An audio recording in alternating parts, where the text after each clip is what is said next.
అండి, ఇడ్లీ పిండి దోశ పిండి అయిపోయిందని చెప్పేసి నిన్న పెసలు బియ్యం కలిపి నానబెట్టేశాను.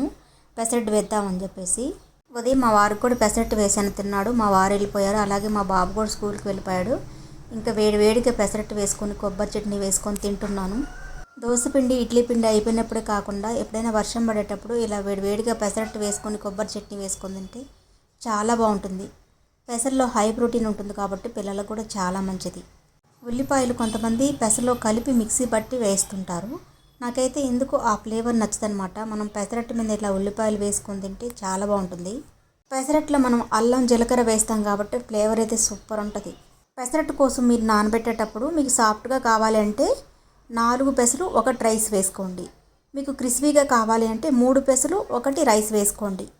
వీడియో కనుక నచ్చినట్టయితే లైక్ చేయండి, షేర్ చేయండి. ప్లీజ్ సబ్స్క్రైబ్ చేసుకోవడం మాత్రం మర్చిపోవద్దు. ప్లీజ్ సబ్స్క్రైబ్ చేసుకోండి.